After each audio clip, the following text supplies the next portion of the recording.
സമൂഹത്തിൽ വിലമതിക്കാനാവാത്ത ഒരു സ്ഥാനം. തന്റെ ജീവിതയാത്രയിൽ താൻ അനുഭവിച്ച കൈപ്പേറിയ അനുഭവങ്ങളിൽ നിന്നും ഉയർത്തെഴുന്നേറ്റ കരുത്തിന്റെ പര്യായം.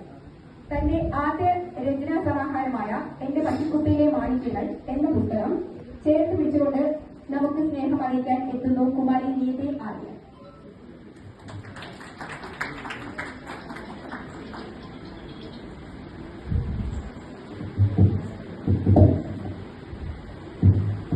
വേദിയിലിരിക്കുന്ന വിശിഷ്ടാതിഥികൾക്ക് എല്ലാവർക്കും ആരോഗ്യം പറയാൻ നന്ദി അറിയുന്നു, നമസ്കാരം പറയുന്നുണ്ട്.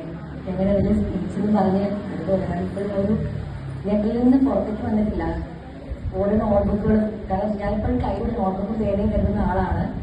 അപ്പൊ അതിലിങ്ങനെ എഴുതി കൂട്ടുന്നതൊന്നും ഒരിക്കലും ലഭിച്ചിട്ട് കണ്ടിട്ടില്ല. എന്റെ പേരൻസിന് അടുത്തോട്ട് അവർ കാണിക്ക് ലിസ്റ്റ് വായിച്ചു നോക്കുന്നല്ലാതെ ഇത് സോഷ്യൽ മീഡിയ പ്ലാറ്റ്ഫോമിൽ പ്രിവൈഡ് ഞാൻ യൂസ് ചെയ്യുന്നുണ്ട്. അതിലെടുത്തു. പക്ഷേ അത് വ്യക്തിപരമായ സുഹൃത്തുക്കളാണ് എല്ലാവരും തന്നെ. അവര് വളരെയധികം സപ്പോർട്ട് ചെയ്തിട്ടുണ്ട്. അങ്ങനെ ആരും കാണാതെയും ചിലപ്പോൾ എഴുതിയത് സ്റ്റാറ്റസ് എടുക്കുമ്പോഴൊക്കെ എഴുത്തിന് ഇഷ്ടപ്പെടുന്നവർ ആരെങ്കിലും ഉണ്ടെങ്കിൽ ആ കൂട്ടത്തില് സ്റ്റാറ്റസ് ലൈക്ക് ചെയ്യാറുണ്ട്, അഭിപ്രായം പറയാറുണ്ട് കുറച്ച് പേര്. അപ്പോഴും ഇത് മുമ്പോട്ടിങ്ങനെ പോകുന്നു ഞാൻ കരുതിയതല്ല. അപ്പോഴാണ് ചേച്ചിയുടെ ഫ്രണ്ടാണ് ആരോമൽ. ഇതില് എനിക്ക് ഇതിന്റെ ആശംസ എഴുതിയ ആരോമലിന്റെ വഴിയാണ് ഞാൻ സഹ്യാദ്രിയിൽ അനഘ ചേച്ചിയെ പരിചയപ്പെടുന്നത്. ചേച്ചിയോടുള്ള നന്ദി എന്ന് പറയുന്നത്, എനിക്ക് 3 സഹോദരിമാരെ, എനിക്കൊരു അനിയത്തി മാത്രമാണുള്ളത്, പിന്നെ ഒരു ചേച്ചിയുണ്ട്. പക്ഷെ അവരെക്കാളും ഇപ്പോൾ ഇഷ്ടപ്പെടുന്ന അനഘ ചേച്ചിയോടുണ്ട്. കാരണം ഞാൻ കടന്നു പോകുന്ന പല സിറ്റുവേഷൻസിലും എന്നെ ആദ്യമായിട്ട് സംസാരിച്ചപ്പോൾ തന്നെ എനിക്ക് അനഘ ചേച്ചിയോടൊരു ബോണ്ടിങ് ഫീൽ ചെയ്തിരുന്നു, സിസ്റ്ററിൽ ബോണ്ടിങ്. എന്നെ എഴുത്ത് ഇടയ്ക്ക് വെച്ച് നിർത്തിയാലോ ഒരു അവസ്ഥ, മെന്റലി ഒട്ടും ഓക്കെ ആയിരുന്നു. ഇല്ലാത്തൊരു ഘട്ടം വന്നപ്പോൾ എഴുത്ത് നിർത്തിയാൽ അപ്പം അതെല്ലാം അനഘ ചേച്ചിയാണ് മുമ്പോട്ട് തരണം ചെയ്യാനായിട്ട് എന്നെ ഓക്കെ ആക്കി എടുത്തത്. പിന്നെ സാധാരണ ഒരു നോർമൽ ലൈഫ് ജീവിച്ച് കടന്നു പോകാൻ താല്പര്യമില്ലാത്ത വ്യക്തിത്വം കൊച്ചുനാൾ വരെ എനിക്ക് അങ്ങനെയായിരുന്നു. എന്റെ ഒരു സിഗ്നേച്ചർ, ഞാൻ ഇവിടുന്ന് പോയി കഴിയുമ്പോഴും ആരെങ്കിലും ഒക്കെ എന്നെ ഓർക്കണം, അങ്ങനെ ഒരു ജസ്റ്റ് ഓർഡിനറി ലൈഫിൽ നിന്നാ പോരാ എന്ന് ആഗ്രഹിക്കും, പറയും. എന്നും പേരൻസിനോട് രാത്രി കിടക്കുന്നതിന് മുമ്പ് വഴക്കിട്ട് കരഞ്ഞിരുന്ന ഒരേ ഒരു കാര്യമായിരുന്നു.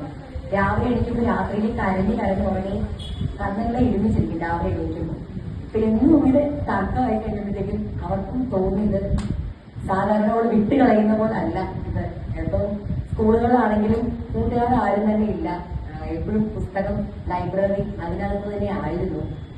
അപ്പൊ അതുകൊണ്ട് എപ്പോഴും വായിക്കും. ലൈബ്രറിയുടെ കാര്യങ്ങൾക്കാണെങ്കിൽ എല്ലാത്തിനും ഓടി കിടക്കുമായിരുന്നു.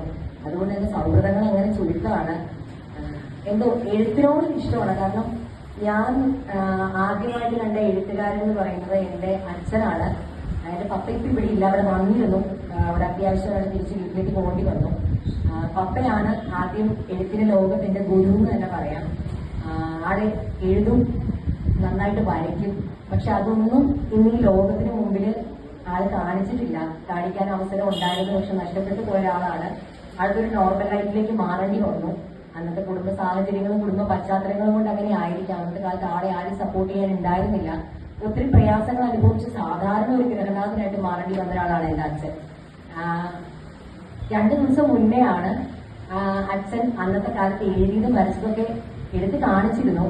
എഴുതിയതൊക്കെ സർട്ടിഫിക്കറ്റ്സ് ഒക്കെ കിട്ടിയതൊക്കെ എന്നെ എടുത്ത് കാണിച്ചപ്പോൾ സത്യം പറഞ്ഞാൽ ഞാനിപ്പോ നേടിയ ഈ ഒരു അംഗീകാരം അതിനു മുമ്പിൽ ഒന്നും അല്ലെന്ന് തോന്നിപ്പോയി. കാരണം എന്നെക്കാളും കൂടുതൽ എന്റെ അച്ഛന് വേണ്ടിയിട്ടാണ്, എന്റെ പപ്പയ്ക്ക് വേണ്ടിയിട്ടാണ് ഞാനിന്ന് ഇവിടെ നിൽക്കുന്നത്. പപ്പയ്ക്ക് വേണ്ടിയിട്ടും അപ്പച്ചന് വേണ്ടിയിട്ടും. ഈ ലോകത്ത് എന്നെ ഏറ്റവും കൂടുതൽ സപ്പോർട്ട് ചെയ്ത എന്റെ ഇടത്തും വലത്തുമുള്ള 2 ശക്തികൾ അവരായിരുന്നു.